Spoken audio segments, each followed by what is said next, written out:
எதிர்பாலினத்தவரை சொல்லக்கூடிய காரகமும் சொல்லும். அதாவது நிறைய பேர் கன்ஃபியூஸ் பண்ணுவாங்க. அதாவது ஆண் ஜாதகத்துல சுக்கிரனை பார்க்கணும், பெண் ஜாதகத்துல செவ்வாயை பார்க்கணும்.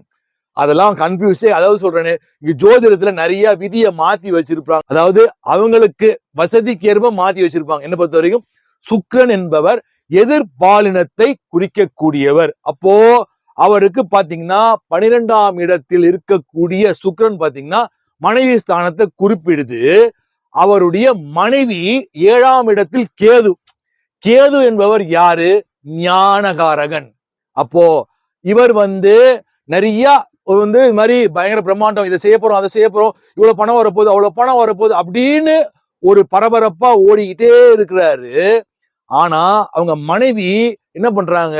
ரொம்ப நிதானமா இருக்கிறாங்க. அதாவது கேதுன்னு பாத்தீங்கன்னா அவர் ஒரு எப்படி சொல்றது, என்னைக்கு என்ன லைஃபோ இன்னைக்கு என்ன, அதாவது ரொம்ப பேராசைப்பட மாட்டாங்க, அடுத்தவன் பொருளுக்கு ஆசைப்பட மாட்டாங்க, பெரிய பங்களால வாழணும்னு ஆசைப்பட மாட்டாங்க. ஏன்னா கேது ஞானி. அவங்க நமக்கு என்ன கடவுள் விதிச்சிருக்காரோ அது நமக்கு கிடைக்கும்பா அப்படின்னு இவர் என்ன சொன்னாலும் கணவன்ற பேர்ல அவங்க என்ன நினைக்கலாம், பா ஒரு 10 கோடி வரப்போகுது, இப்ப இது முடிஞ்சதுன்னா ஒரு 200 கோடி வந்துடும் அப்படின்னும் போது எல்லாமே கேட்டுப்பாங்க.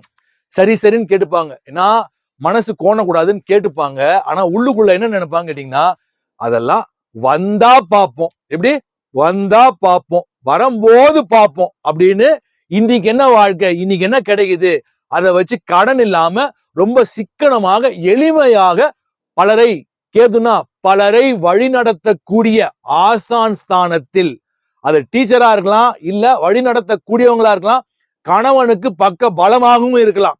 அப்போ அங்க கேது இருப்பது, அதாவது கலத்திரக்காரன் 7ஆம் இடத்தில் கேது இருப்பது சிறப்பு.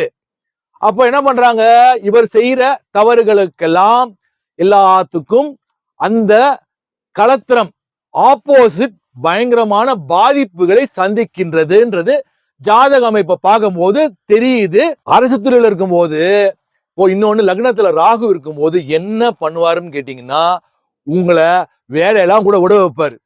அரசு துறைகளுக்கு வேலையே விட வைப்பாரு. ஆனா தசாபுத்தி நான் பார்க்கல, நான் பார்க்கணும், பார்த்துட்டு சொல்ல முடியாது. தசாபுத்தி ராகு தசை வருது அப்படின்னா அங்க ஆட்சி உச்சம் பெற்ற இடம் புதன் கன்னி பொதுவா பாத்தீங்கன்னா பாவ கிரகங்கள் கெட்டே போயிருந்தாலும் ராகு திசையில அங்க கெட்டு போயிருந்தாலும் உச்சனுடைய வீட்டில் இருந்தால் அவர் சிறப்பான பலன்களையே 90% செய்வார். அதுதான் விதி. அப்போ ராகு திசை வருதான்னு பார்க்கணும். மற்றும் பாத்தீங்கன்னா அங்க செவ்வாய் சனி இருக்கு பாத்தீங்கன்னா, ரெண்டும் 12ஆம் இடத்துல இருந்து எங்க பாக்குறாரு அப்படின்னா, அதான் ஜாதகத்தை வேகமா